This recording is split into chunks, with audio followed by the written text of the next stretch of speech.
Bom dia, boa tarde, boa noite, senhoras e senhores exaustos desse Brasil. Tudo bem com vocês? Eu sou a Ariane Freitas. Eu sou o Vitor Trindade. E eu sou o Francisco Junqueira. E nós estamos exaustos. Mais uma semana com vocês. Mais uma semana. Exaustíssimos. E antes de tudo, eu queria lembrar vocês que nós estamos nas redes sociais. Estamos exaustos no Instagram, Exaustos Pod no Twitter e no Facebook. E lá vocês encontram um grupo também. Na página tem um grupo pra gente conversar, tudo mais, logo mais novidades. Não vou deixar pro final. Hoje eu lembrei de falar no começo. Hoje é quinta-feira, dia 17. Se você está ouvindo esse episódio no dia que ele saiu. Se você não está ouvindo, se você já está ouvindo na sexta, tanto faz. O aviso é dia 18 de setembro, sexta-feira, tem live de aniversário do Exaustos lá na Twitch. Amanhã, né? Amanhã. Amanhã. twitch.tv/LoveMaltini. Vai ter Exaustos cantando, vai ter Exaustos vendo clipes embaraçosos, vai ter Exaustos jogando. E vocês vão estar junto com a gente, fazendo essas doideiras tudo junto. Então, entrem lá, vamos nos divertir, vamos comemorar. Não dá pra gente se encontrar na rua, mas dá pra gente fazer uma festinha privativa. Festa online, gente. Online. Só os digitais. Só quem é digital. Digimons digitais. Então, agora depois dos avisos, vamos começar aí o nosso tema da semana. E eu gostaria de ter separado antes do que eu falei, o que eu ia falar, mas eu não separei. Na verdade, eu escrevi, mas eu não abri a janela. Então, vocês vão esperar eu abrir a janela agora. Porque aqui é assim, quem sabe faz ao vivo. Tô cada dia mais acostumada a fazer as coisas ao vivo. A própria Faustona. Meu Deus do céu. Gente, Faustona. A própria Faustona. Hoje a gente vai falar sobre um sentimento, um fenômeno, uma situação que tem até um nome em alemão, né? Pra isso. Afinal, acho que deve ter um nome legal em alemão pra todas as coisas bizarras que a nossa mente vive. Mas esse, algumas pessoas já conhecem. Não reparem na minha pronúncia. Eu vou até dar um play no Google Translate mais uma vez antes de falar. Hoje nós vamos falar de Schadenfreude. Saúde. Schadenfreude. Em português, a gente fala Schadenfreude mesmo. Schadenfreude. Mentira. Schadenfreude. O que importa nós estamos falando do que, Vitor? Qual foi a expressão que você usou? O famoso kkk na desgraça alheia. Rir da desgraça alheia, aquele prazer, aquela alegria maliciosa. A palavra Schadenfreude é um composto do alemão e Schaden significa dano, né? Freude significa alegria. É tipo o contrário de simpatia, quando a gente fica feliz com quem se fudeu mesmo, né? O inimigo do meu inimigo é meu amigo. E, assim, nosso cérebro, ele tem, obviamente, uma parte que sente feliz, se sente recompensada às custas da desgraça alheia. Veja só. Quando a gente ri dessa desgraça, isso é o Schadenfreude. Eu aprendi isso quando eu tava no colegial e naquela época, sendo uma adolescente rebelde, oh meu Deus, eu sou má, eu sou rebelde, eu achava que isso era o máximo, eu quase tatuei Schadenfreude. Graças a Deus, adolescente não pode fazer tatuagem, né? Porque hoje eu olho e falo assim, que coisa horrível, né, de se tatuar. Porra. O que eu tô passando pro mundo, né? Tipo assim, é um fato que o ranço em comum que a gente sente pelas pessoas é um dos sentimentos mais legais, mais divertidos que geram amizades, por exemplo, né? Aproxima, né? No entanto, quando a gente começa a alimentar esse desprezo, quando a gente começa a sentir prazer na dor do outro demais, quando a gente começa a viver em função de olhar o outro se fuder, o negócio muda um pouco de figura, né? E a gente vai falar sobre o Schadenfreude, que aqui é o desprezo. Como é que é desprezo? Meu, já esqueci de novo, Vitor, o que você falou. É a vergonha, é a desgraça alheia.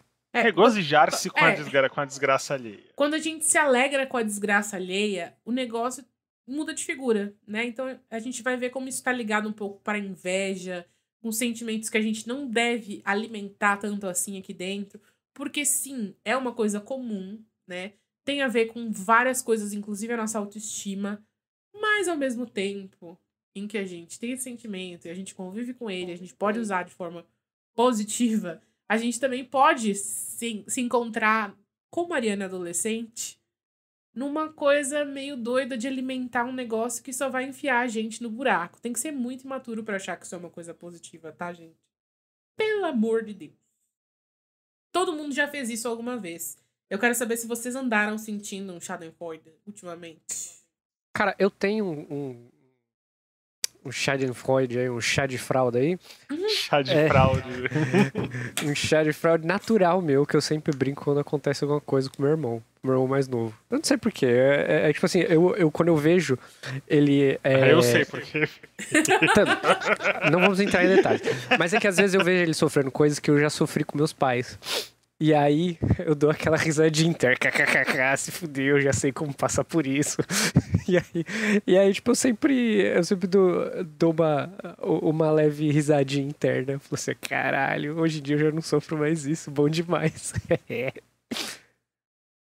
Eu acho que quando você, querendo ou não, a gente tem esse sentimento de não querer alimentar um ranço, não querer alimentar um rancor, um sentimento de vingança.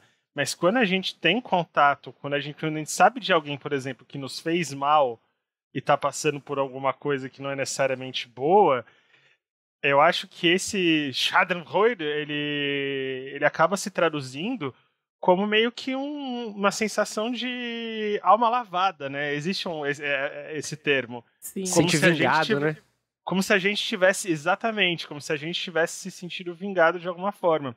E quando a gente tem, em especial essa questão, quando a gente tem essas pessoas que nos fizeram mal de alguma forma, em campo afetivo, em campo profissional, aí não interessa, o ponto é, a gente às vezes cria laços só em função de ranço em comum. E quando ele passa, o que ficou em função disso? Aí eu acho que é legal a gente refletir se é bacana ou não, porque não deixa de ser um regozijo com... Qual que é a diferença, afinal de contas, para uma sensação de vingança, por exemplo? Porque quando a gente tá nessa... Eu acho que o Schadenfreude aí, eu acho que ele existe num meio termo entre uma sensação de justiça feita e uma sensação de vingança. Como se a gente só pudesse ser justiçado no momento em que aquela pessoa se fudeu. Então a gente tem isso quando a gente vê um ex que nos traiu sendo traído, de repente. Né? Bom demais. É que a gente tem Ou embarangando, né? A gente... é muito... Eu tô falando isso, é uma coisa muito horrível de se falar. E isso é uma coisa também, né? Muitas pessoas não assumem que sentem esse prazer na mudança do outro, na diversidade do outro, mas todo mundo sente isso em algum grau. E aí você tá falando de situações profundas e situações que estão envolvendo, tipo, um feud, né? Uma briga ali, alguém que te fez mal, uma vingança. Mas existem as coisas prosaicas também. É lógico, essa coisa do ex é meio de vingança, né? A gente adora... Inclusive, amigas gostam de falar pra gente assim, ai, não, mas olha como ele tá feio. Né? Ai, você terminou, mas olha ali. Ou quando a gente passa pelo teste do atual do teu ex, tipo, que você se sente testado, na hora que você vai se comparar e a hora que você acha que o atual é pior do que você meio que sente uma... Eu passei pelo teste, sabe? Tipo, assim, quase a Galadriel que quando consegue recusar o anel e agora eu vou para o oeste ser Galadriel, tipo, eu passei no teste. Uhum. Mas também podem ser coisas muito bestas, tipo assim, um amigo que você gosta, que você convive, e aí vocês estão fazendo alguma coisa e ele derruba, sei lá, o vinho no tapete, sabe? Você, por um lado, o vinho no tapete, acho que não, acho que é muito cuzão, vai, sei lá, derrubou o vinho na camiseta. Vinho no tapete caiu no pátio, na escola. E a pergunta é, Schadenfreude a gente pode chamar de videocassetado, então? Pode, porque eu acho que a videocassetada é um grande... Gente... É que tipo, a videocassetada é basicamente a Schadenfreude. Você tá vendo as pessoas se fuderem e aquilo tá te trazendo alegria. Você tá rindo às custas de outra pessoa. E é verdade, né, gente? As pessoas se ferrando são uma coisa bizarramente satisfatória, né? A gente vê as coisas que viraliza no Twitter, o que é divertido de ver. Pessoas fazendo palhaçada, pessoas tomando tombo, pessoas virando meme. A gente ri o tempo todo de outras pessoas passando por situações não necessariamente felizes. Isso dá prazer pra gente. E, enfim, a nossa cabeça sempre vai escolher o prazer no lugar... E a gente não racionaliza. Semana passada viralizou aquele vídeo muito doido tava rolando uma festa de amigos, daqui a pouco passa um maluco pegando fogo. Não sei se vocês chegaram a ver. Ah, vi na casa daqueles TikToker. Tipo, e no primeiro momento eu achando aquilo mega engraçado, depois falei, gente, aquilo era um ser humano pegando fogo. Mas não Será era que combinado? Cara, mas aconteceu? na Será proporção tá que ele bem? tava pegando, na proporção que ele tava pegando fogo, certamente ele fez aquilo de propósito, cara. Ninguém pega fogo naquela intensidade, tipo, de uma hora pra outra, assim, velho. Putz, mas pode dar muito errado, né, Vitor? A gente tá indo no momento que Ah, ele realmente estava brincando com algo químico pelo corpo inteiro, cara. Tipo, ele realmente estava procurando aquilo.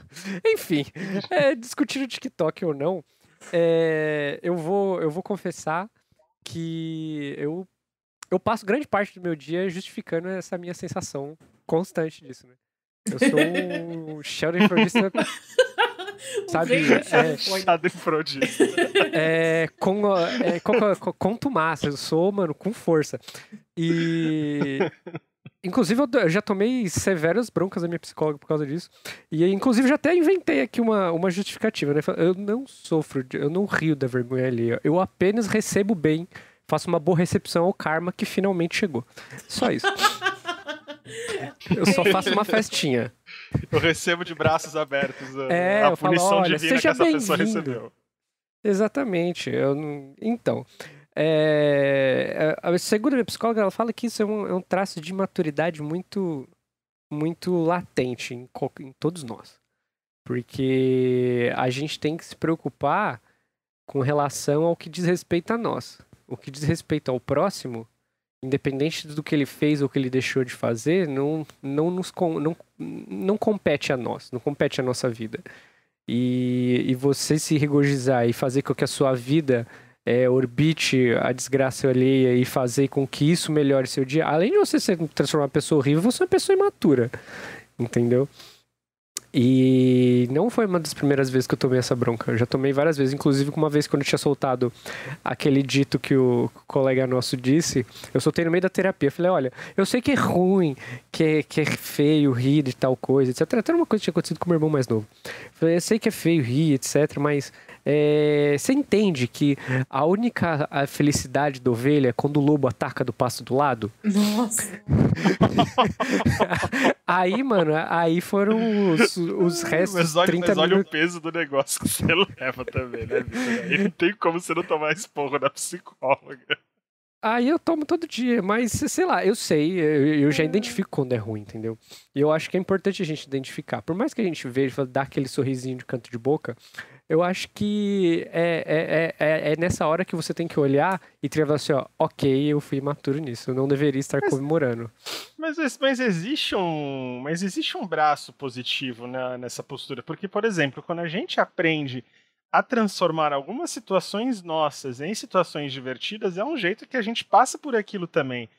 Essa ideia do tropecei na rua, vou fazer disso um grande cavalo de batalha, ou vou entender que as pessoas acharam engraçado, ou vou tentar rir disso também.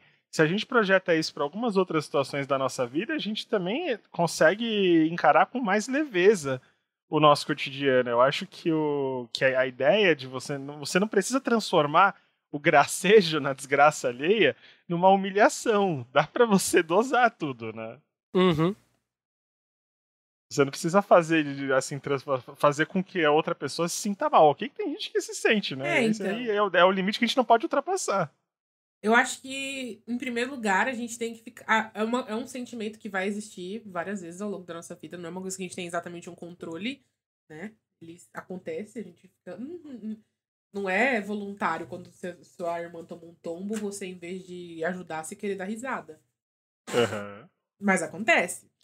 Sim. Agora, a gente pode guardar pra gente, né? Pode dar aquele riso interno. Não precisa...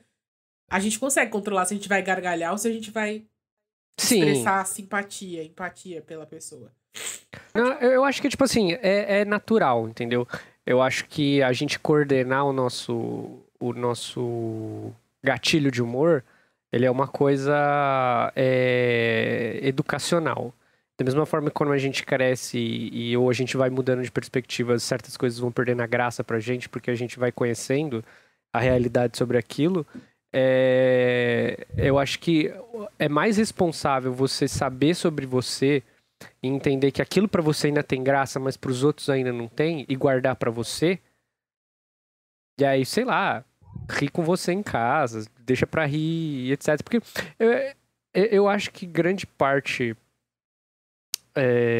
das coisas que a gente acha engraçada, elas vêm pelo fato da reação do coletivo. Vocês já repararam numa piada que foi muito engraçada pra você, e aí quando você foi contar pra outras pessoas, ninguém teve graça, e aí você ficou mal por isso? Todo mundo já Direto. achou um vídeo sensacional, na sua cabeça sensacional no YouTube. Você mostra pros outros, você chega a ficar com vergonha, vontade de voltar 5 segundos no tempo e não ter mencionado. Sim, eu acho que o Shaolin Fraude, ele dribla essa parada, entendeu? Porque ainda assim, dentro de você, ainda tem uma alegria independente. Porque você sabe que aquilo é errado. Não é igual uma piada ou um senso de humor comum. Entendeu? Que você acha que você consegue compartilhar com as outras pessoas. E por isso que eu acho que ele é muito mais intrínseco e muito mais difícil de domar. E aí é um processo de reeducação que ele vem junto com a maturidade, ele vem junto com vivências, né? Com experiências do mundo. Mas a gente tá falando como se fosse algo exclusivo ao humor, por exemplo, mas se você puxar para cotidiano, tem situações que às vezes você me conta da sua relação com o seu irmão, que eu acho algumas histórias engraçadíssimas. Eu adoro quando você conta algumas histórias de alguns conflitos que você teve com o teu irmão. É uma situação de perspectiva, você me contando, eu acho engraçado. Eu tenho certeza que ele deve contar pros amigos dele te pagando como um grande cuzão. Sem dúvida. Sem dúvida. As mesmas histórias. Na perspectiva dele, você é um tirano. Na minha perspectiva, são engraçadíssimas. Então é tudo uma questão de como tá sendo vivenciado pelas partes também, né? Você sabe que vocês estão falando de humor e tudo mais, e eu li numa revista de psicologia que o Nietzsche disse uma vez que o humor é só o Schadenfreude com uma consciência limpa, né? É você poder rir do infortúnio alheio de consciência limpa, porque afinal é humor.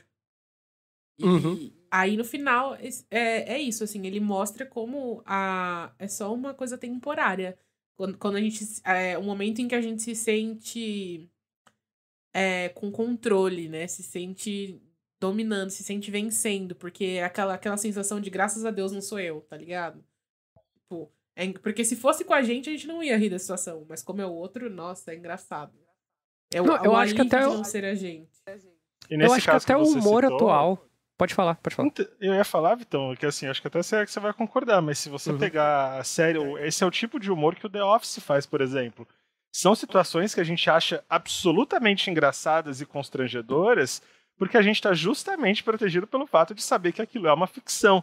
Nada do que acontece no The Office, se você sai um pouquinho do contexto lúdico, do contexto de ficção, nada daquilo devia ser engraçado. Mas a gente ri daquilo porque é muito confortável aquilo tá acontecendo e a gente ter a liberdade de rir sem sermos horríveis. Mas é exatamente isso que você citou, Ari. É um tipo de humor muito específico para gerar constrangimento. E olha que ele não tem nada muito no sentido de adjetivação nem nada. São situações de pura vergonha alheia e que eles, inclusive, eles vão dosando eles fazem uma dosimetria. Assim, fazendo aqui um spoiler sem ser spoiler, tem muita gente que não consegue passar da primeira temporada do The Office porque o personagem do Steve Carell, o Michael Scott, ele é odioso. E aí, quando eles perceberam que o negócio tinha futuro, eles dão uma baixada de tom e deixam ele menos odioso e mais infantil. Mais infantil para que isso seja mais palatável para essa nossa sensação de quero me divertir vendo algo constrangedor, vendo pessoas em situações constrangedoras, sem que eu precise me sentir culpado por alguém estar sendo constrangido de fato. E é muito essa pegada. Eu acho que isso caminha até mais com o humor atual, né? Porque se a gente for observar o humor predominante de trabalho dos humoristas atualmente, é mais o humor do apontamento, né? Do apontamento da hipocrisia, que é apontamento do controverso, das falhas de discurso e etc. E aí você vê que ainda assim é um Schadenfreude, porque são apontamentos de desvios de personalidade, entendeu? Que são apontamentos de falhas constantes das pessoas, de falhas que passaram despercebidas pelas pessoas, e aí, da forma como que é contada, a gente acha graça. E na realidade a gente tá rindo de um erro, de uma falha, de uma infelicidade de outra pessoa. Que assim, não vou mensurar o humor, eu acho que tem que existir pra caralho. Mas, no fundo é isso, né? É isso. E a gente sente, né, essas coisas. Inveja, Schadenfreude. Já tô falando tudo errado, né? Foda-se, não vou mais falar. Já... Não, gente, relevem pelo amor de Deus. O Vitor vai colocar o áudio do Google Translate aí pra vocês, e toda vez que a gente falar, vocês imaginem que a gente tá falando daquele jeito. Eu já não... Se vier e-mail falando, a pronúncia certa é Denerá, né? Por que resolveram falar de um negócio se não sabe nem pronunciar? Porque o podcast é meu, eu falo o que eu quiser. E porque a gente foi alfabetizado em português, não em alemão. É Dark agora? Tenho certeza que você viu Dark dublado, você que tá aí reclamando da porra da minha pronúncia. Schadenfreude. Então, hemorroida. Eles foram... Nossa,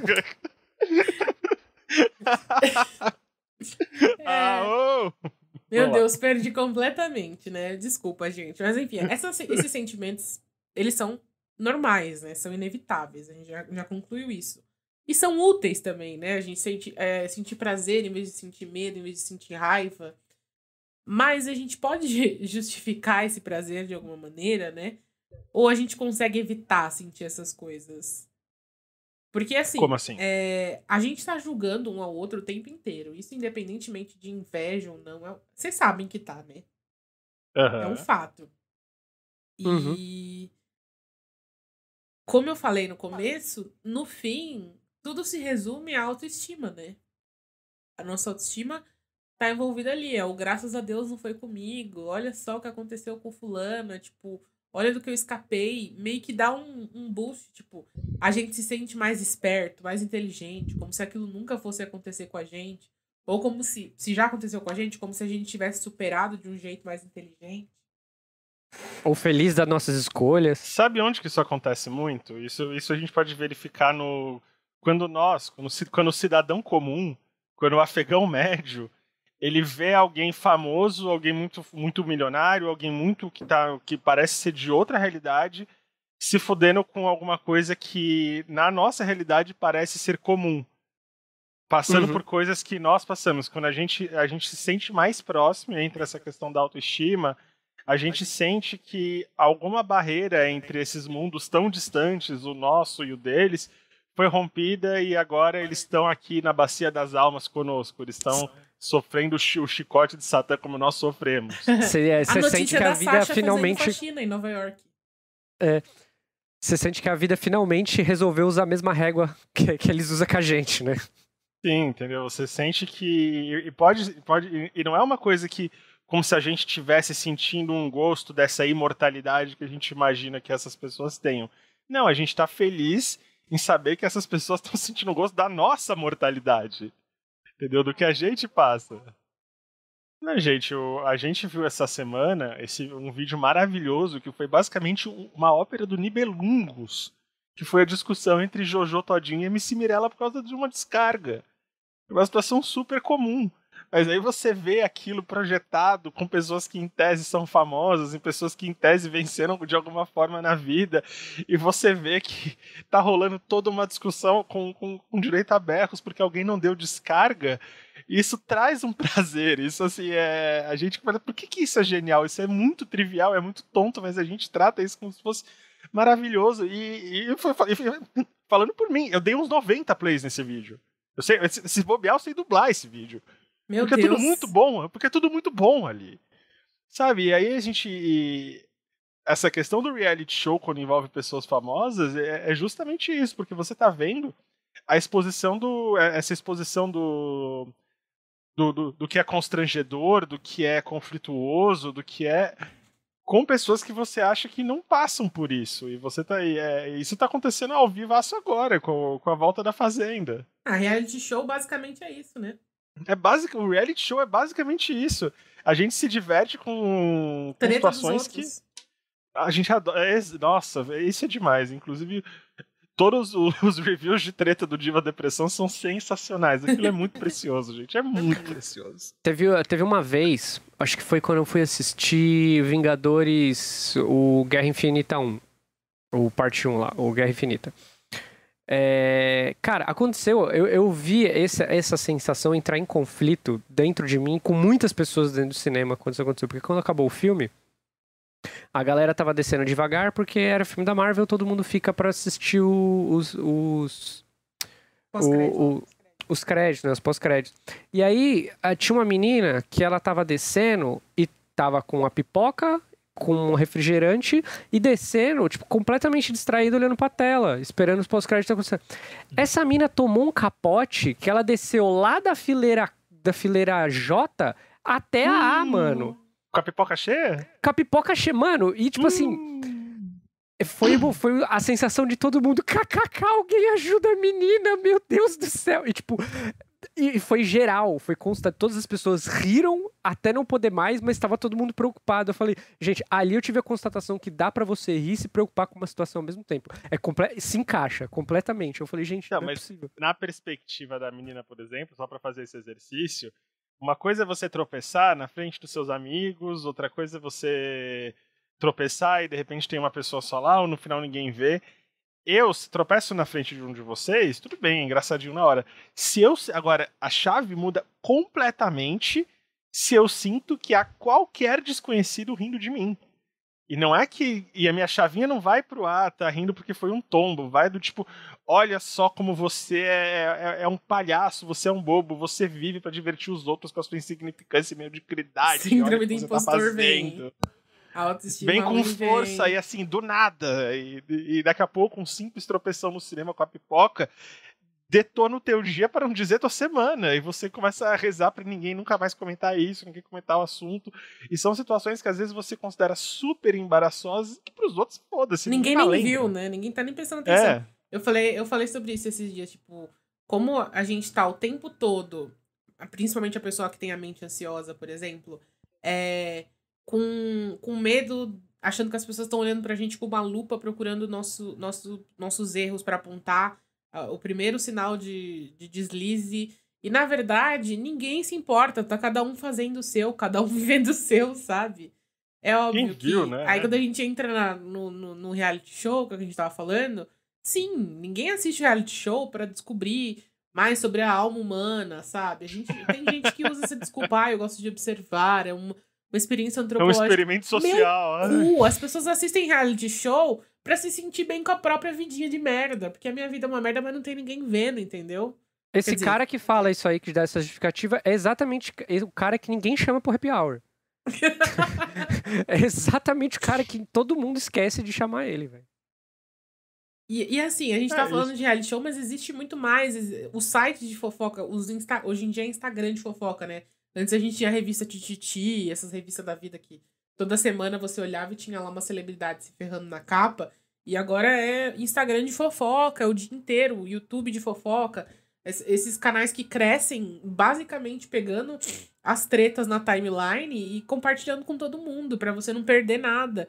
Não perder nenhum momento em que a blogueira postou a legenda errada do publi, ou que a outra foi traída e deixou pra lá, sabe? Então, assim, é muito doido. É um sentimento muito alimentado o tempo inteiro.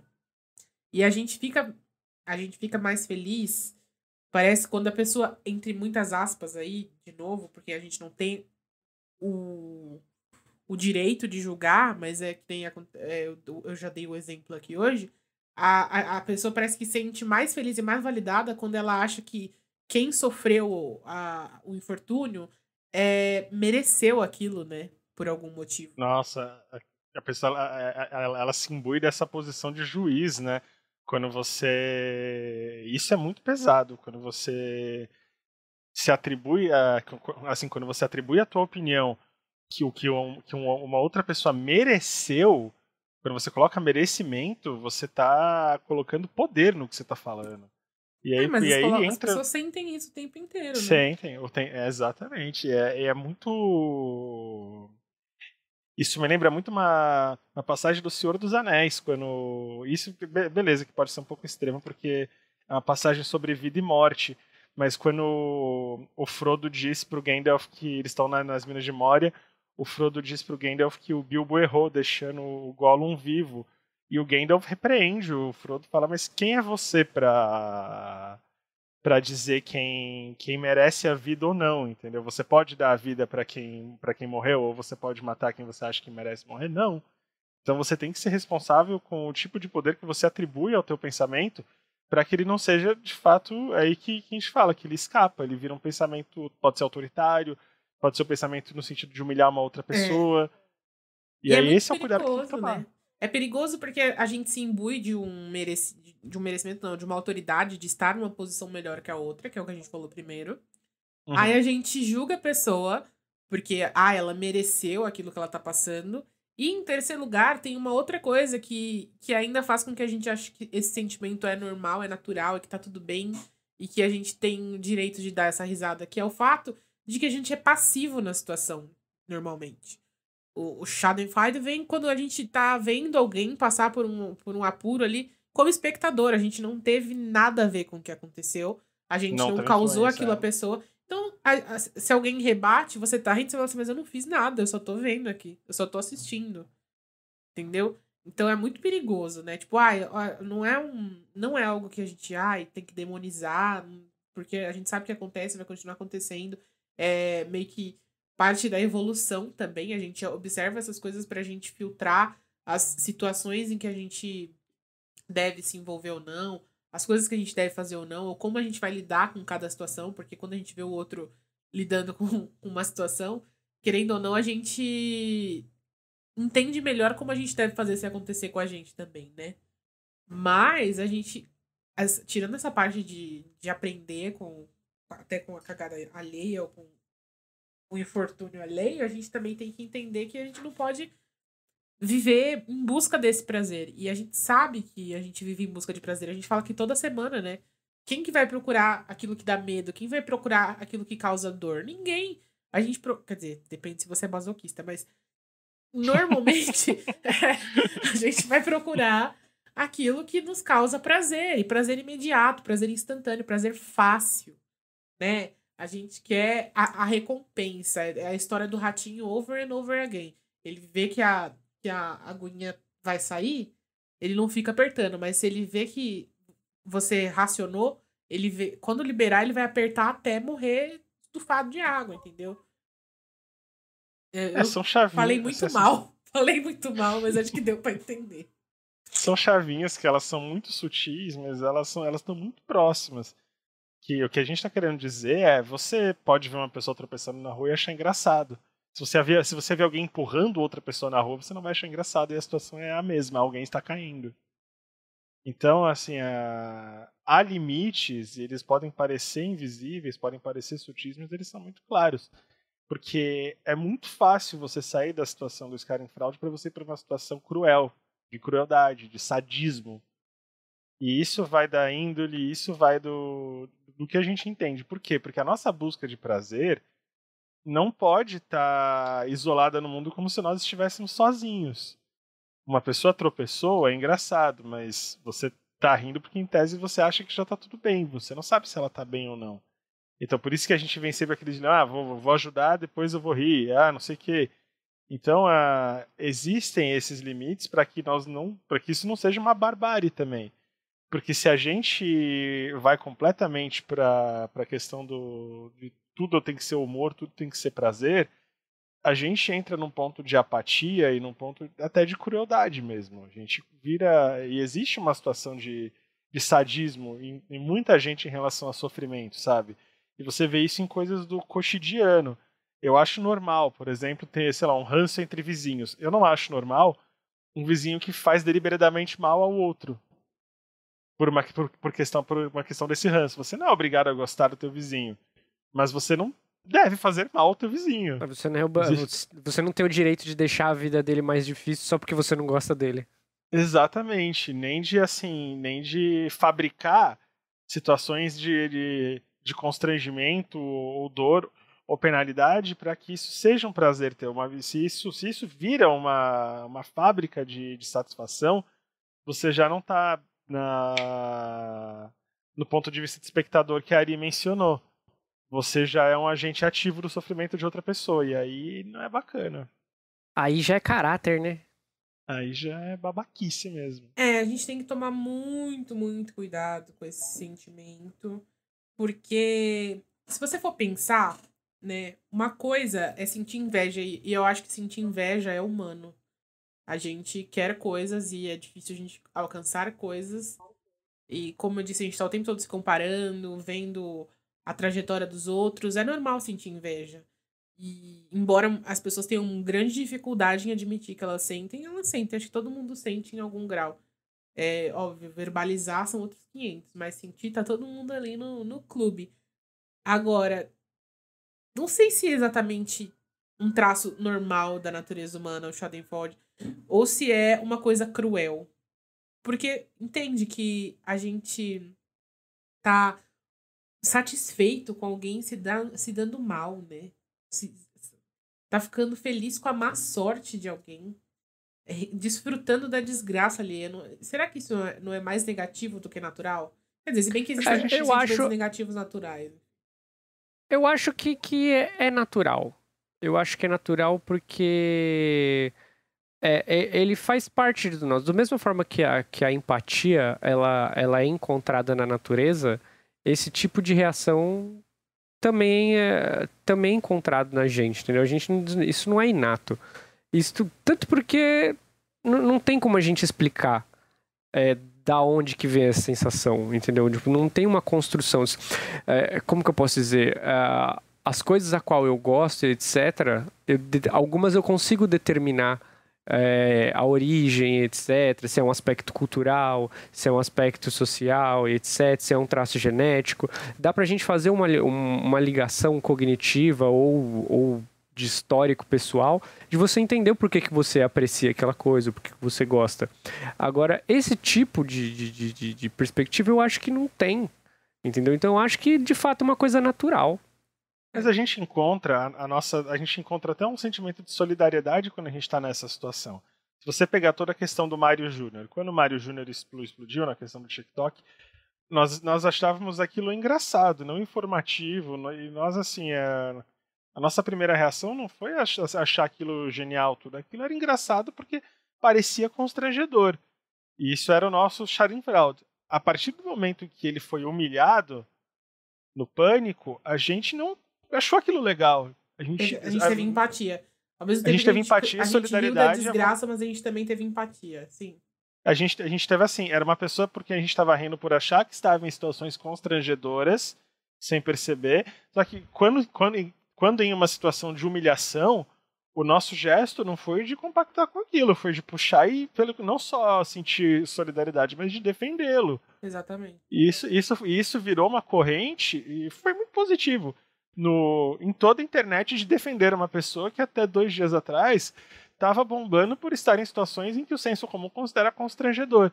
Então, existe também, por trás dessa questão do regozijo com o constrangimento do outro, um sentimento muito amplo de solidariedade que é muito humano e que a gente pode citar como uma coisa otimista. Sim. Tem muita coisa boa, as pessoas elas sabem ser muito boas, elas sabem ser muito compassivas e elas sabem dividir. Evidentemente que tem gente que não sabe, tem gente que escala a crueldade, tem gente oportunista pra cacete.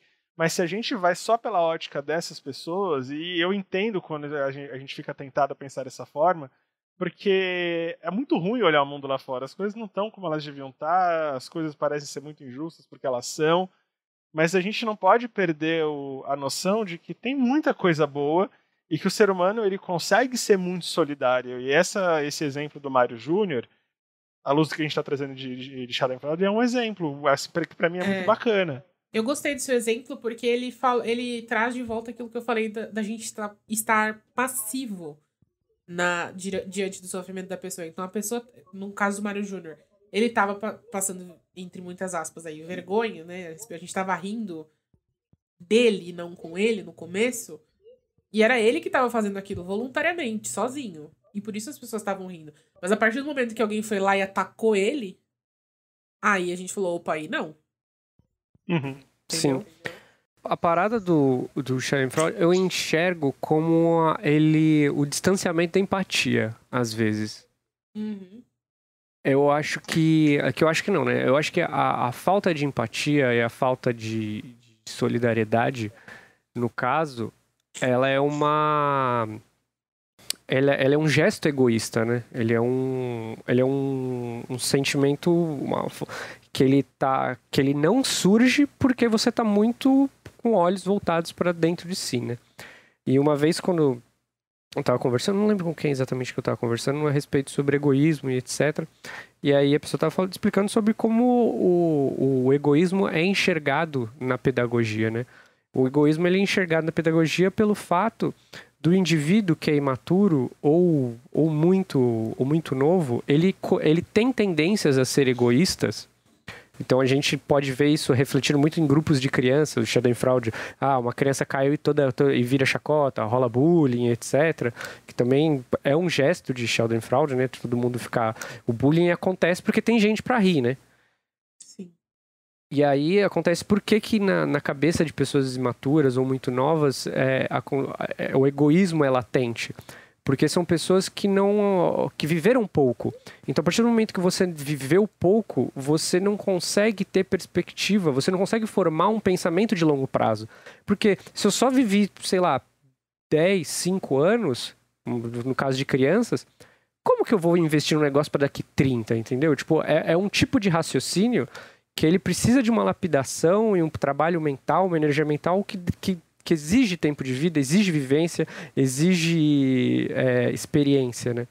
Então, ainda assim, o Schadenfreude ele vem ser um gesto imaturo de todos nós, porque ele é uma manifestação do nosso egoísmo, entendeu? Tipo, é o nosso egoísmo. Oi, surgi, tô aqui. Você ainda é egoísta. Lembrou, né? Tchau, tô indo. E volta. Mas aí de novo volta na questão do que a gente falou do humor. Porque isso é uma coisa muito antiga, não precisa ser nem na pegada The Office. Se você pega aqueles filmes mudos mesmo, que era tudo preto e branco, era engraçada a situação do mimetismo de tombo, de porrada, os Três Patetas, o engraçado é o som da pancada na cabeça, porque você transforma situações que são constrangedoras ou que são até físicas sem que você precise justamente acionar o seu senso de empatia. Então, você tá rindo daquilo não significa que você tá sendo apático. Ele é como se fosse uma anestesia para que você possa desligar um pouquinho a tua chave da empatia sem que você vire uma pessoa sádica. Sim, porque se você é empático o tempo inteiro, você vira uma bolha de sofrimento, né? Porque você vai acabar Você vira uma esponja, na verdade. Você vai acabar pegando as dores de todo mundo. Isso não dá, né? É muito importante pensar nisso também. Vocês estavam falando de que o bullying não existiria e que é uma coisa de egoísmo também, mas sabe o que é muito forte também, que vem daí desde a infância? Principalmente na infância, quando a gente tá falando de lugares, ambientes fechados e grupos, né? Essa convivência em grupo também é uma questão de sobrevivência, se você parar pra pensar. Porque a gente quer pertencer. E pra pertencer, aquela pessoa que tem um poder maior, poder entre aspas aí, maior entre o coletivo, se ela faz uma piada, pra que eu sobreviva ali naquele ambiente, mesmo que eu não concorde, mesmo que eu não ache engraçado. E eu acho que isso é uma coisa que alimenta muito o bullying, e isso é uma coisa que alimenta muito esse sentimento também. Agora, virando a página, e eu acho que é um sentimento ainda mais negativo, que também existe, que na verdade é o oposto do Schadenfreude, que eu não sei mais pronunciar. Vem aí mais uma palavra que não saberei pronunciar. O Glushmers. A gente já falou umas 90 palavras diferentes. Na verdade, ele significa... Eu fechei Como? a janela com a definição, porque eu tô um pouco confusa no dia de hoje. Acabei de fazer uma live. O Glushmer significa se sentir infeliz com a boa sorte dos outros. Isso é, você fica mal quando alguém tá feliz. Quando alguém tá indo bem. Não é pesado? Eu acho assim, o Schadenfreude a gente ainda ri porque são situações... alguém tomou um tombo, dei risada. Sabe? Fulano me zoou, eu não vou fazer nada pra me vingar, mas quando ele se ferrar eu vou dar risada. É o karma. Tipo assim, tudo bem. Agora quando é a própria representação da inveja de fato, esse Glushmers. Porque a pessoa tá indo bem, ela tá fazendo o dela, tá correndo atrás, aí ela consegue você ficar mal por isso. E assim, eu tô falando isso, mas obviamente já senti. Acho que todo mundo já sentiu isso na vida, né? E socialmente isso é repugnante, mas a gente sabe que as pessoas sentem. É porque é uma projeção, na verdade. Não é que você não consegue sair um pouco da tua bolha isolacionista. Quando a gente sente isso, a gente não está necessariamente sentindo algo sobre o outro. A gente está projetando a vitória do outro como se fosse uma incapacidade nossa de atingi-la. Então, assim, não é que o outro tem vitórias, é porque só o outro tem. Onde que tá a minha fatia? Onde que tá a minha parte no espólio? E a gente, assim, começa a criar esse ranço, essa mágoa, muitas vezes sem querer. Né? É a famosa história do primo, né? Do primo que é advogado, que passou na OAB e hoje tá ganhando 25 mil e você é o quê? A gente sente isso o tempo inteiro. E a gente Eu acho que esse sentimento do primo, eu acho que é muito mais pelo julgo dos outros do que pra você, né? Porque Ou pelo que a gente entende que é o jogo dos outros também, mas por outro lado, o que a gente faz, a gente projeta o sucesso do outro nas coisas que estão nos frustrando na nossa própria vida. Então fica o teu sucesso indo de encontro com o que tá dando tudo errado na minha. É aquela sensação de você tá na fossa por causa de vida afetiva, por exemplo, e aí você abre as redes sociais, a impressão que você tem é que o mundo inteiro se resolveu afetivamente, em plena consonância astral, menos você. E você começa a sentir ranço daquilo sem nenhum sentido. As pessoas estão vivendo as vidas delas. E sabe de onde por que vem esse teu ranço? Essa segunda palavra pra mesa? Eu não ia trazer porque acho que o Schadenfreude já é suficientemente complexo. Mas esse ano especificamente é um ano em que esse sentimento ele é mais comum. Por quê? Porque é um ano em que tá todo mundo mal e tá todo mundo se fodendo, tem coisa ruim acontecendo o tempo todo. E eu percebo que até as pessoas que acontece alguma coisa boa, as pessoas porque a vida continua acontecendo apesar de tudo, né? E óbvio, as pessoas vão ter notícias boas, as pessoas vão ter coisas legais pra contar. E eu percebo que as pessoas têm se podado, têm pedido desculpa antes de falar da coisa boa, exatamente por medo de causar esse sentimento nos outros e por saber que isso vai acontecer. Porque a gente tá tão imerso no buraco de 2020, que é uma desgraça, que a gente meio que parece que é ofendido até quando chega alguém falando: olha, esse ano tá sendo bom pra mim. Entendeu? Alguém que tá contando que engravidou e já vê as pessoas, não, mas como você tem coragem de engravidar num ano desse, no meio de um negócio desse? Como você fala isso pra uma pessoa grávida? E eu vi isso acontecer algumas vezes. Esse não era o momento. Meu Deus do céu. Como assim, cara? Quem é você pra falar qual era o momento pra engravidar pra pessoa? Meu Assim, Deus, isso foi um gente. exemplo chutando, mas assim, acontece constantemente. E você vê, tipo, a pessoa faz um corte de cabelo. A pessoa tá super feliz e aí vem outra e fala assim,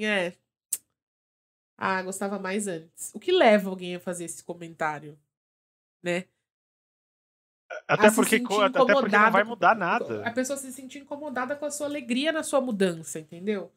E, tipo assim, falando em alegria na mudança, um youtuber, por exemplo, vamos pegar a Kéfera como exemplo, que ela começou bem novinha no YouTube, e então ela foi crescendo enquanto ela compartilhava a vida dela, o conteúdo dela, que nem era só a vida dela, mas em grande parte a vida também. E a gente vai mudando ao longo dos anos, e as pessoas não veem essa mudança, as pessoas só vão vendo o resultado final da mudança. Mas quando você tá transmitindo em vídeo o tempo inteiro, as pessoas vão vendo você mudar. E elas se encantaram por você numa determinada fase da sua vida.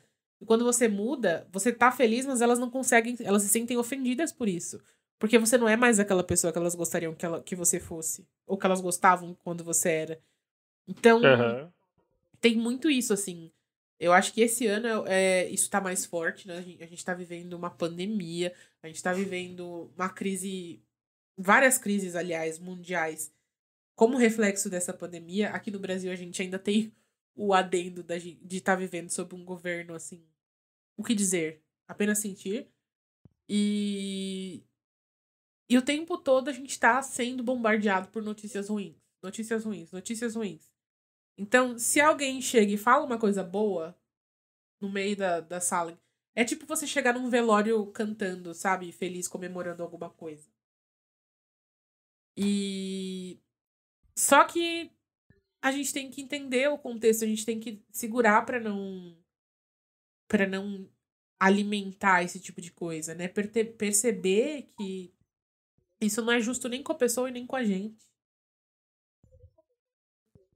Eu acho que, como você disse, existem circunstâncias e circunstâncias, né? Eu acho errado quando as pessoas se sentem mal por alguém que tá, por alguém que tá tendo sucesso, etc, se incomoda, ou porque aconteceu uma coisa legal na vida dela, que foi super bacana pra ela, no meio de uma tragédia mundial. Entendeu? Tipo, mano, acontece, né? A gente vai fazer o quê?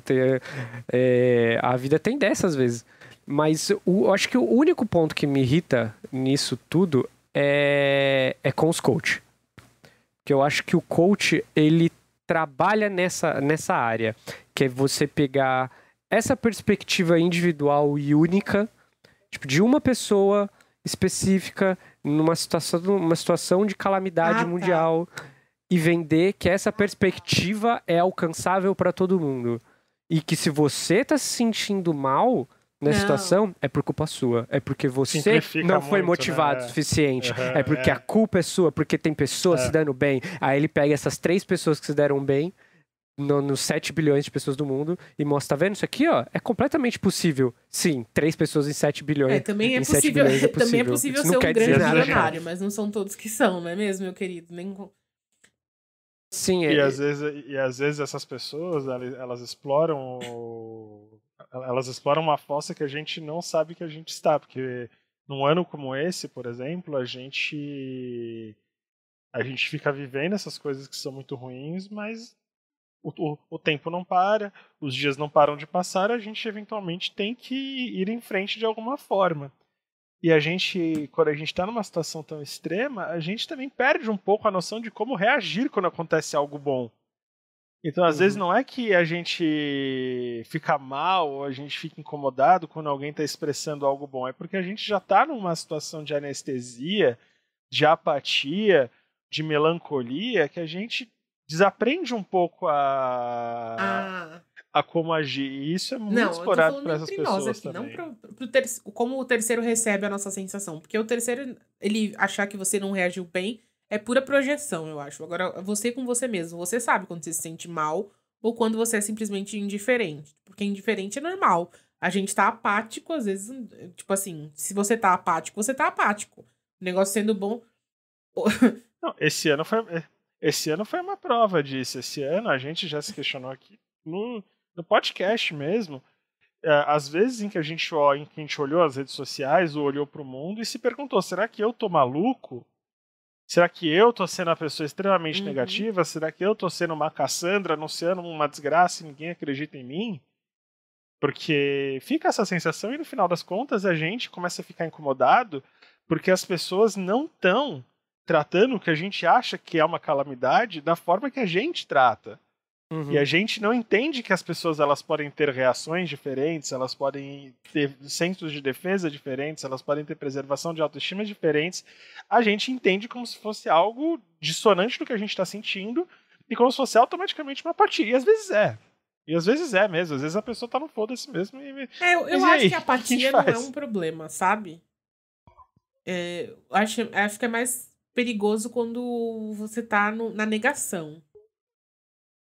Mas eu entendo o seu raciocínio. Sim. Tipo, eu tô falando da apatia e a gente sabe a diferença quando a gente tá apático pra quando a gente tá sentindo prazer na dor do outro ou sentindo tristeza na alegria do outro. Porque quando a gente tá apático, a gente não consegue sentir prazer e nem sentir dor. A gente simplesmente existe.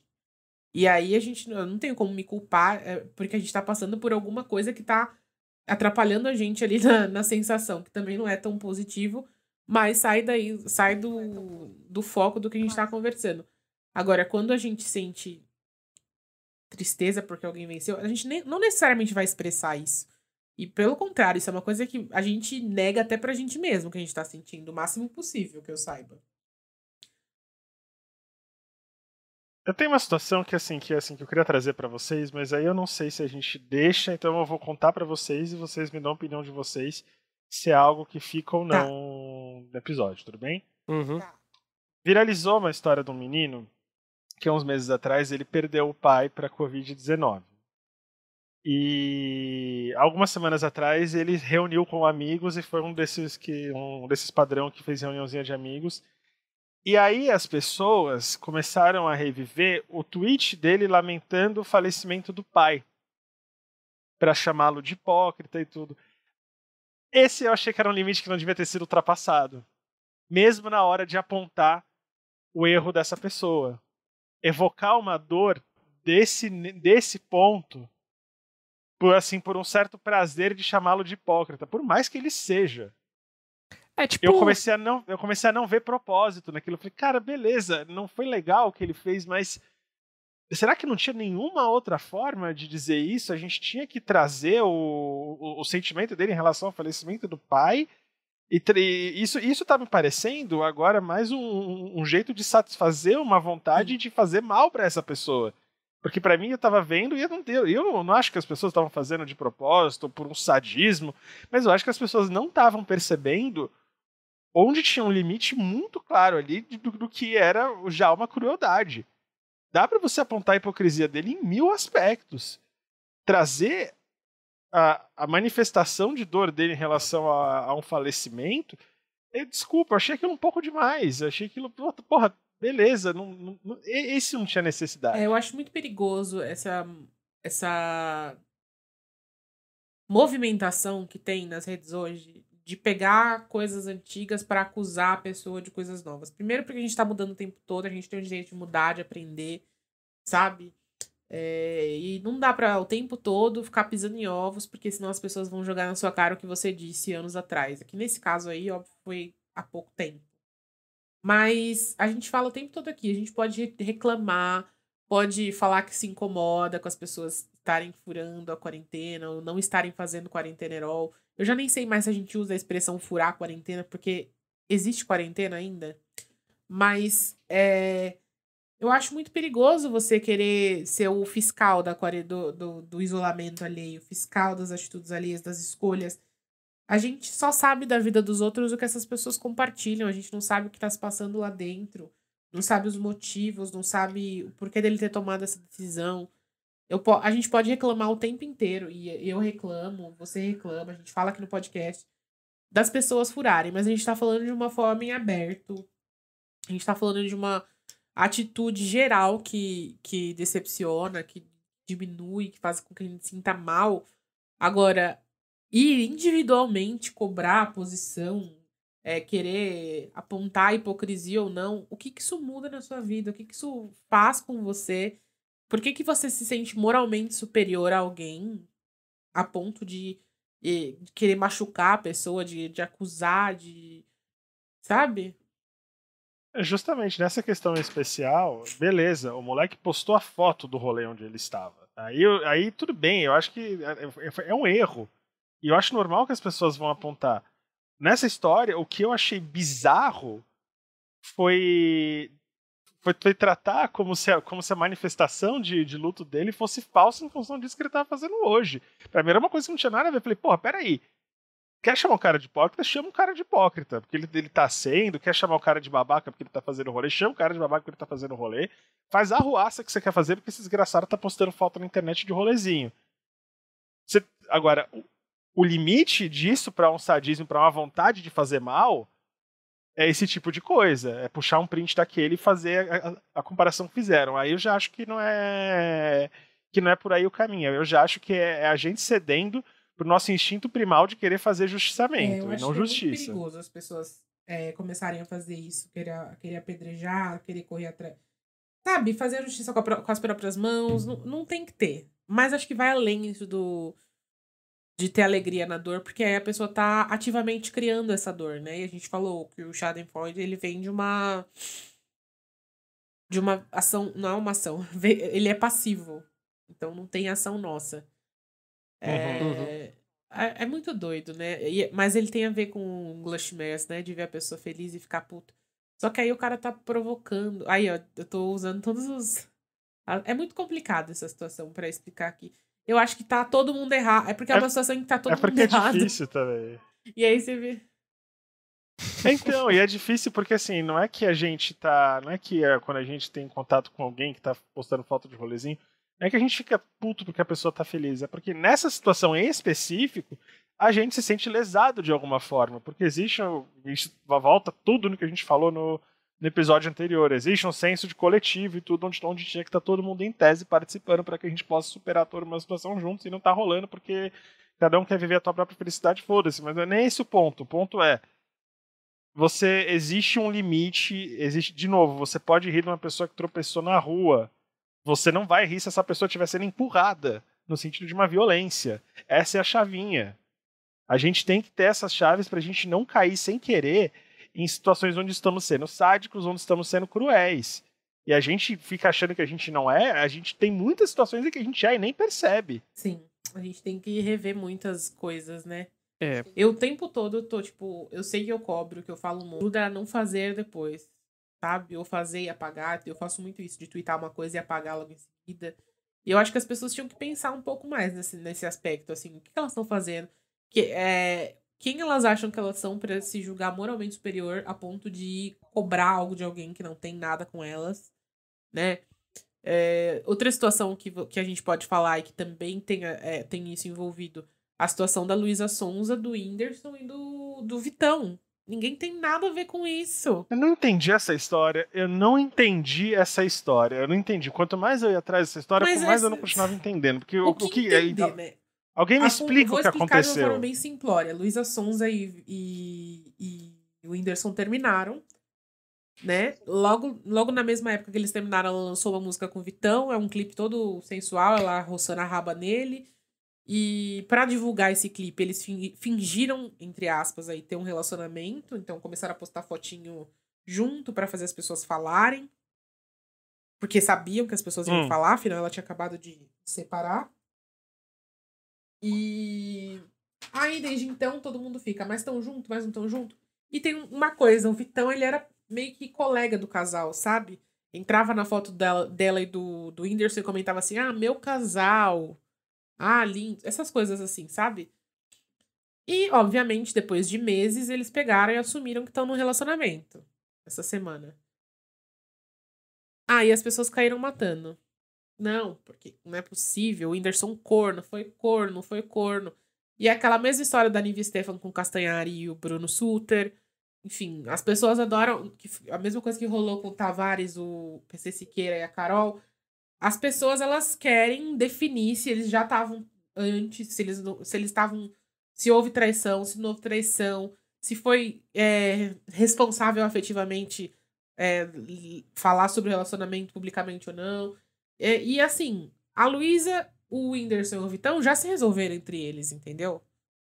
E é só eles que interessa essa treta. Ninguém sabe a verdade além dos três. Mas a internet inteira... Nossa, eu achava que era uma coisa muito mais séria, porque a internet inteira está debatendo traiu isso. Traiu ou não traiu? Mas é errado ela falar desse relacionamento, coitado do Whindersson. Não, mas o Whindersson é bem resolvido. Mas tinha que ser bom igual ele. Não, mas o cara mó fura-olho, ó. Ficava elogiando e no fim... Aí, tipo, não confio em ninguém que comente meu casal na foto sua com seu namorado.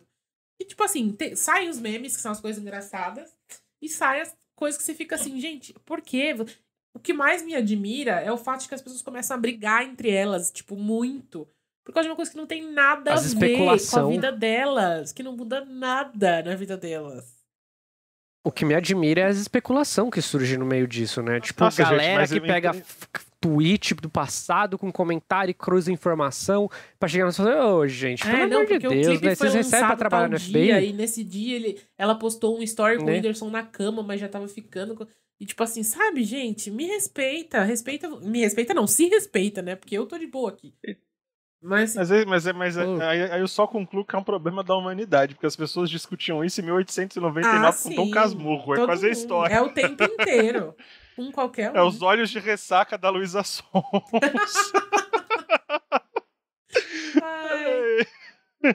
Então é isso. Tipo, a gente vai lidando. E eu acho que a gente tem que ser mais inteligente. Falta inteligência emocional na gente, pra ver as coisas e ficar de boa nas redes sociais, sabe? E cada dia mais. Eu tenho me sentido muito mal em relação ao Twitter.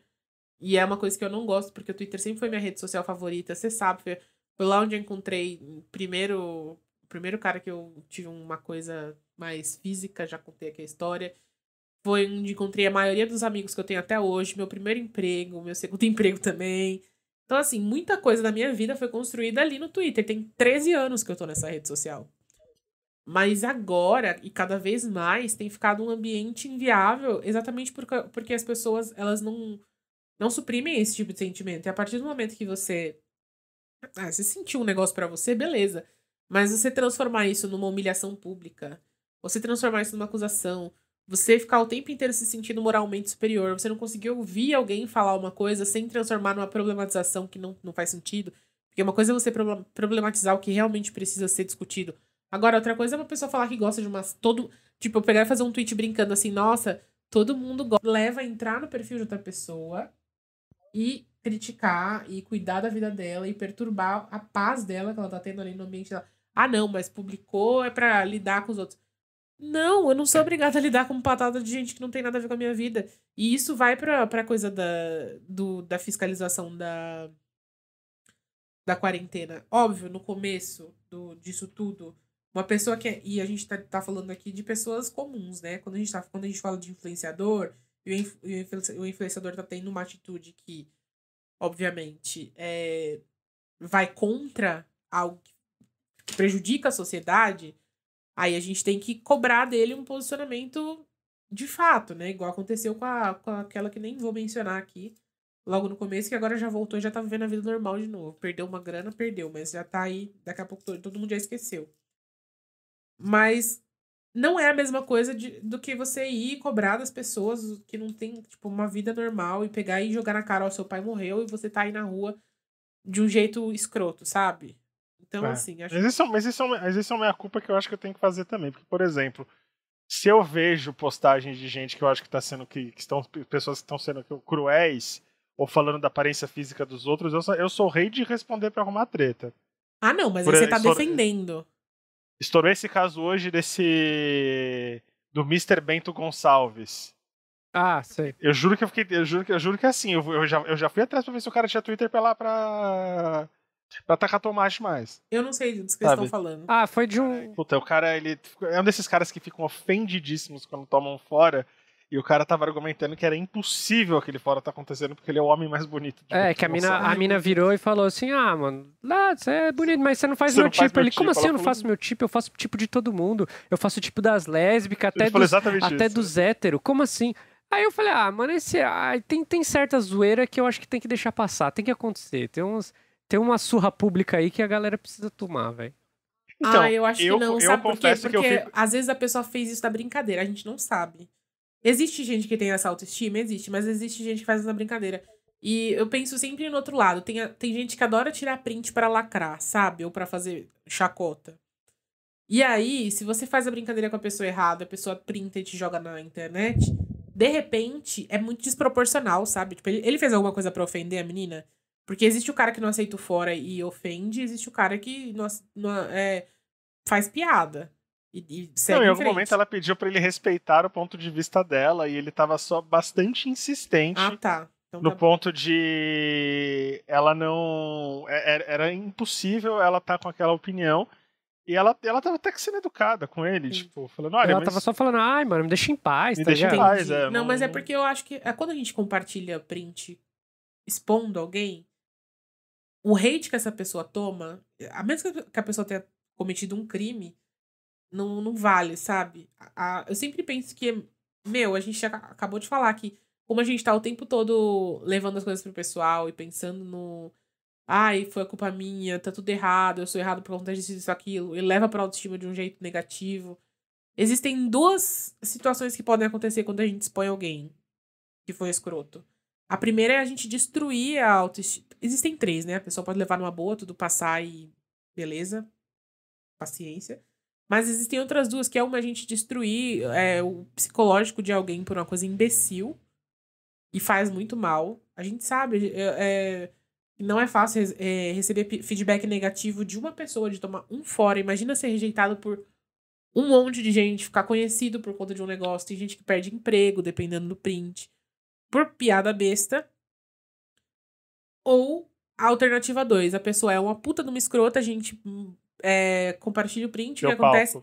A gente deu palco pro imbecil, o imbecil fica famoso, ganha dinheiro, e quem deu risada, tá se achando super esperto porque tava rindo, Na verdade, não. Você só fez a pessoa ganhar dinheiro enquanto você tá de trouxa lá, ganhando literalmente nada. Uhum. Então, assim, Esse é o meu meia-culpa, e respondendo a tua pergunta dos caras em fraude aí, de onde acontece comigo, por exemplo.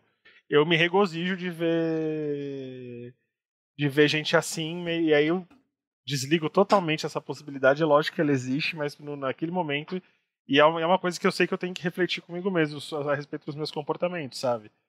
Eu vejo uns caras assim se fudendo e eu não. eu vejo, É eu aquela rio, mas eu não coisa. reproduzo. Vocês sabem, É, tem um meu que é muito, muito peculiar, porque vocês dividem comigo, eu compartilho quando eu vejo, e a gente dá várias risadas e fala, ah, haha. Até porque, e assim, ele bate todos os critérios. É tipo aquela coisa, eu não fiz nada, mas se tá se fudendo é o karma, eu tô rindo aqui sozinha, em paz, não tô fazendo nada. Ao mesmo tempo, eu olho e penso assim, bom, merece, merece mesmo, é verdade, nada mais que é verdade. E depois, tipo, ok, senti tudo isso, mudou alguma coisa na minha vida? Não mudou. E vira e mexe, eu fico pensando, será que é positivo? E eu penso mesmo, gente, porque às vezes eu acho que me faz mais mal do que bem dar essas risadas e ficar feliz quando essas coisas acontecem, porque eu fico tipo assim, é, tá, o que, que eu ganhei com isso? Nada. E no dia que isso acontecer comigo, eu vou ficar destruída, entendeu? Eu sempre é, bate em mim o pensamento de tipo, ai, quando for comigo, se fosse comigo, eu ia estar muito mal. E é muito doido isso. Mas vocês sabem que eu não tenho nem como fingir que eu não sinto isso, porque eu tenho situações e pessoas muito específicas. Nem pessoas, mas assim, situações muito específicas que vocês sabem. E acho que todo o mundo tem isso. perceber-se cruel é um. Perceber-se cruel. É que assim, cruel pode ser uma palavra até demais Eu não acho que é pro que a gente cruel tá porque a gente colocando. tá só rindo. Tipo, acho que É, assim, é cruel quando você assim, fica esperando e torcendo. esse exercício de fazer isso que a gente está fazendo agora é um exercício que a gente tem que se propor a fazer. Ele muitas vezes ele não acontece de forma passiva, né? Porque a nossa forma automática dificilmente, nosso pensamento automático dificilmente considera. Então, tirar de repente algum tempo do teu dia para fazer uma reflexão a respeito disso pode ser algo que pode ser propositivo também. Mas por outro lado, é tudo muito intenso, é tudo muito ao mesmo tempo, e a gente vive um milhão de emoções ao mesmo tempo.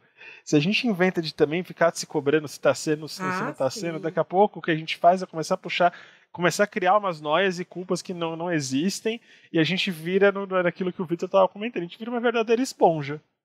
Não, sem esponja. É só reanalisar. Sim. Eu acho que não é pra separar uma hora do dia pra ficar analisando também, que ninguém aqui precisa ficar reanalisando aquilo É que sente o tempo todo. lógico, é Mas é tipo lógico, assim, é. bateu o sentimento, fiquei feliz. Mas aí você terminou de sentir seu prazerzinho gostoso, aí você olha assim, mas e aí? Será que. Sabe aquele suspiro que vem depois da gargalhada, que tipo fica aquele meio que silêncio e você tá meio que recuperando fôlego? Essa é a hora que você fala, então, vamos lá, vida que segue. O que foi isso que aconteceu agora? Sei lá. Exatamente, Uhum. vamos dar uma cuidada, né? É. É isso, acho que a gente tem que.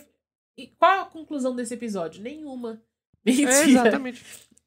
Não, na verdade é que é tipo isso, a gente fala o tempo inteiro aqui, né? A gente tem sentimentos bons e a gente tem sentimentos ruins também. Não adianta ficar negando, ficar fingindo que não tem, ficar fingindo que não existe. E também não adianta criar um tabu. Eu odeio usar essa palavra porque eu sempre penso, estou quebrando tabus. Eu não quero usar a expressão quebrando tabu nunca. Mas assim, criando a palavra é tabu mesmo. Não sei qual outra seria no lugar de tabu. Eu vou entrar no dicionário de sinônimos. Ao vivo. Porque eu sei que existe a palavra e eu não consigo lembrar dela. A gente cria. Não tem. Não é nenhuma dessas palavras. Mas enfim. A gente vê uma coisa e a gente cria nela, dá uma força pra essa coisa, positiva ou negativa, que não precisa, sabe? A gente não pode ignorar um sentimento, não pode transformar ele naquele que não deve ser nomeado. A gente tem que encarar de frente e aceitar que todo mundo vai sentir em algum momento, que a gente precisa lidar com isso de alguma maneira. Precisa filtrar, É lógico. transformar não no centro da nossa vida, mas em algo que a gente processa e segue em frente, né? Porque se a gente esconde tudo embaixo do tapete o tempo inteiro, uma hora que vai acontecer, o tapete vai sair do lugar e a gente vai estar lá na imundície. Nossa. E é isso, não deixa a sua vida se transformar numa imundice. Vai lidando com seus sentimentos aí. É normal você sentir prazer quando alguém se ferra? É. Acontece com todo É mundo. normal ficar esperando que alguém se ferre pra poder sentir esse prazer? Não. Acho que Não. não, hein? Acho que é bom você fazer uma terapia. Importante. Até porque a sua alegria não tem que vir dos outros, nem da desgraça dos outros, e nem de qualquer outra coisa. Eu me expressei muito mal. Hoje tá difícil, gente. Vamos encerrar esse episódio porque o negócio tá feio. Se eu continuar falando, eu vou falar besteira. Meninos, tem mais alguma coisa para acrescentar? Eu acho que não. Eu acho que não. Estamos chegando Não se esqueçam, gente, que tem festinha sexta-feira lá na Twitch. Vulgo amanhã.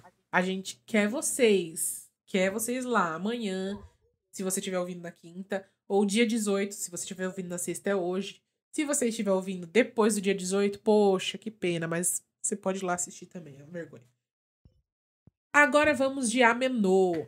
Amenô é aquilo que deixou a nossa semana mais leve, aquela indicação gostosa pra você curtir e esquecer dos problemas. Quem vamos de Amenô primeiro? Quem vai? Eu vou reforçar duas coisas aqui que eu tava até comentando. Já indiquei, e agora eu imagino que eu esteja chegando na metade do caminho e vou reforçar a indicação. Pode ser que ela mude daqui pro final, mas Lovecraft Country tá inacreditavelmente legal. É uma puta série bacana, é uma narrativa muito, muito legal. É um diálogo sobre racismo, reclusão e todo ambientado numa questão sobrenatural e apontando e usando de ambientação o racismo do próprio Lovecraft e toda uma questão de época. Cara, que série bacana, que casting legal. E eu vou só reforçar. E também eu tava conversando com um amigo meu que existe um mito sobre quem nunca leu Tolkien de que o Silmarillion é um livro muito difícil, mais difícil do que o Senhor dos Anéis. E como quem pegou recentemente para reler, eu queria dizer que se você tá afim de começar a tua leitura de Tolkien, não precisa ficar com medo do Silmarillion, porque é um livro mais simples, e essa é uma opinião muito minha, mais simples do que o Senhor dos Anéis. O Silmarillion é um livro mais tranquilo do que a Sociedade do Anel, por exemplo, que eu acho que do rolê todo, incluindo Contos Inacabados e o Hobbit, que eu separo, ele é muito mais tranquilo do que a Sociedade do Anel para começar a se introduzir nesse universo do Tolkien. Não precisa sentir esse medo, não precisa ficar apegado nessa coisa de tem muita descrição, muito isso, muito aquilo. Então, você chega uma hora que você aprende a entender aquele estilo, que você aprende a gostar daquilo e você percebe que é uma puta de uma história legal. Então não se furte de tentar só em cima dessas noções que elas podem ser mais bobas do que elas parecem. Então eu vou deixar essas duas indicações, o Lovecraft Country e o Silmarillion, que é um puta livro legal. Eu gosto da indicação porque acho que a gente tem que invadir, tem que quebrar mesmo esse medo, essa coisa de querer sempre o que é fácil. Não é necessariamente fácil mesmo, não é uma leitura simples, né? Conforme a gente vai lendo mais vezes, vai ficando mais fácil. Eu entendo os seus sentimentos também. Mas assim, não é complexo como as pessoas dizem, só é denso, eu acho. E o fato de ser denso, pra quem quer ler correndo, ainda mais no tempo que a gente tá tendo 1 milhão de informações, a preguiça bate, a gente fala, é difícil. É porque em termos de narrativa, ele é menos enrolado do que a Sociedade do Anel. Se a pessoa ela pega a Sociedade do Anel para ler e ela vem dizer que ele demora um pouco para engatar, e ele demora mesmo, assim, a Sociedade do Anel não é um livro fácil. Mas eu acho que existe um mito a respeito de O Silmarillion que ele não é tão real. É um livro mais gostoso de ler do que parece, e às vezes as pessoas elas se furtam da oportunidade porque elas já estão invadidas por esses conceitos, de tipo, é coisa que é muito isso, ou da sono, é muita descrição. Não tenta contradizer a sua descrição. É que eu senti como se eu estivesse lendo a Bíblia, sabe? Até porque no começo ele começa sobre a criação, e sobre as descendências e tudo mais, então tem uma coisa de Bíblia. O começo dele não é negativo isso. O começo dele é assim, mas é assim. Não, e aí outra, mas é um começo assim mesmo. Só que, por exemplo, ele é um livro sobre amor, sobre traição, ele é um livro sobre a origem do conceito de luz e trevas do universo do Tolkien e da Terra-média, ele pode de fato, assim, num primeiro momento, parecer muito subjetivo, parecer muito lúdico, mas ele fica bem direto em algum momento. E ele não demora para ficar bem direto. Esse é o meu ponto.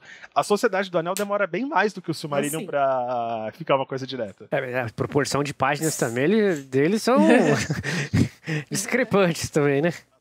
A Sociedade do Anel, tudo bem, não é um livro fácil. Mas sei lá, não é Quarup também, sabe? Ai, pelo amor de Deus. Revivendo o vestibular Casper Libero. Nem eu. Eu não consegui ler Quarup. É um livrão pesado que eu tenho na prateleira. Gente, minha indicação eu tava com ela aqui agora, sumiu da minha cabeça, imediatamente. Ai, lembrei, peraí. Eu falei dele ontem na minha live, quarta-feira. Tô falando hoje é que dia? Hoje é quinta. Tô falando da live de ontem, na quarta. E vou falar aqui também, é um filme que não é novo, mas que tem no Amazon Prime. É de 2015, chama Um Anjo de Vizinho, ou Saint Vincent, depende de como você vai procurar, se é em inglês ou em português. E conta um santo vizinho, na verdade. E conta a história de um velhinho bêbado, aposentado, como que chama? Veterano de guerra, que no caso é o Bill Murray. E ele tá lá de boas em sua casa, vivendo seu alcoolismo e suas dívidas, quando, de repente, se muda uma mulher recém-divorciada com seu filho pequeno pra casa do lado, e ela tá, tipo, trabalhando muito porque foi traída pelo ex-marido, e aí tem que pagar todas as contas, e ela precisa deixar o filho com alguém, ela não conhece ninguém, ela pede pra ele ficar de babá pra ela. Por uma coincidência, ele precisa ajudar no primeiro dia, porque o menino perde a chave, ele acaba se tornando babá do menino.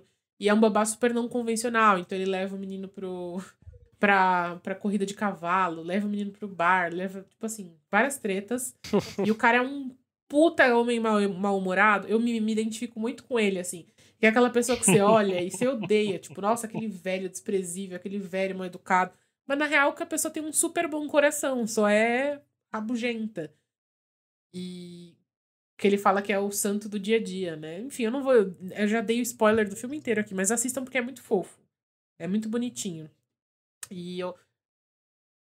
É meio que na pegada do Melhor é Impossível com o Jack Nicholson, que ele tem aquele toque, que ele é insuportável. Eu não também. lembro, mas deve ser. Mas ele é um cara bacana. Mas assim, esse filme eu vi na época que lançou, gostei muito, só que eu nunca mais pensei nele. Aí esses dias eu pensei assim, puta, a quarentena me transformou no Vincent, que é o personagem do Bill Murray.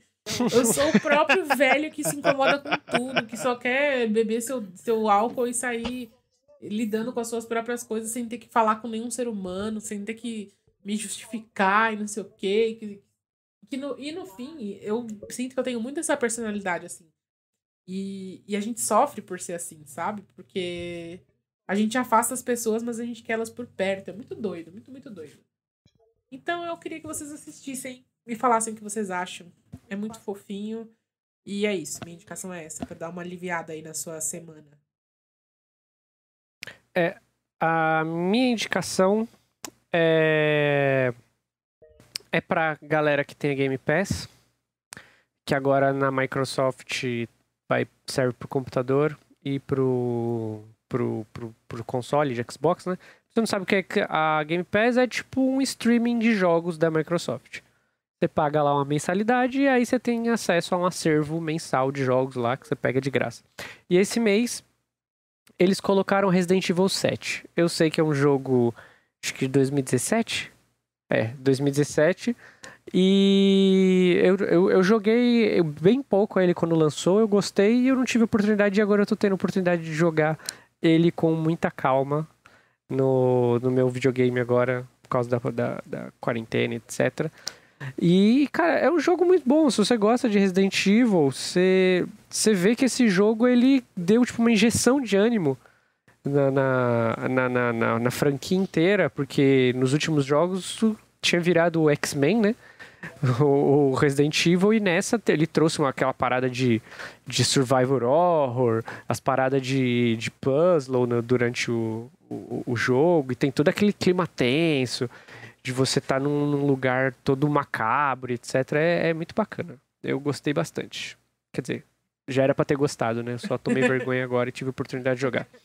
Eu também tô assistindo Inuyasha de novo. Se vocês quiserem ficar com raiva de... Se Mentira, vocês quiserem você ficar com voltou a raiva de assistir. Inuyasha junto comigo, bora assistir. Eu descobri que a Amazon é dona da Twitch. E que por isso, tipo, dá pra fazer stream... Como é que é? Watch parties. Então dá pra você fazer stream assistindo coisas da Amazon Prime. E eu tô pensando seriamente em fazer watch party de coisas tipo Inuyasha, essas coisas. Porque é muito divertido. Eu passo cada raiva vendo Inuyasha, gente. Sério. Puta, mas é um Agora anime vamos legal, de né? Dorime. É o quadro em que a gente compartilha as nossas dores, aquilo que a gente não recomenda nem pro inimigo. Temos Dorime essa semana ou estamos zen? Eu tô também. zen. Ô, Vitor, eu achei que você ia fazer um apelo para as pessoas jogarem o For Honor. Não, For Honor, tipo assim, eu não tenho muito o que fazer, porque assim, eu comprei só a versão barata dele. Tava tendo uma sale, né? Ubisoft sale lá no negócio. Lá tá em promoção, eu comprei a versão standard, né? E o For Honor tem diversas expansões. E aí, tipo, é um jogo desabitado, ele é muito bonito, o Francisco, a gente já chegou nesse ponto lá, é um jogo muito bonito, ele é muito interessante em alguns pontos, só que é um jogo inabitado, porque a campanha de história dele é muito pequena, o resto é tudo jogo online, multiplayer. E, mano, tem meia dúzia de gente jogando, e quando você vai jogar, tipo, é uns caras, mano, que já tá naquele lado desde que o jogo começou, você só toma sarrafo e volta pra casa triste. Tipo assim, muito bonito. Grandes definições de jogo. Muito bonito, parabéns Ubisoft, o jogo muito legal, mas, velho, o jogo de vocês morreu. Gente. Então é isso, temos o episódio da semana, muito obrigada a você que nos ouviu até aqui. Não se esqueça, amanhã tem live lá na twitch.tv/LoveMaltini. Se vocês não souberem digitar isso, entra lá no Exaustos Pod, Estamos Exaustos no Instagram, ou Exaustos Pod no Twitter e no Facebook, que tem o link lá pra vocês entrarem. Estaremos ao vivo a partir das 8 horas da noite, e aí vai que vai. Espero que vocês tenham gostado, um beijo pra vocês e tchau! Beijão, gente!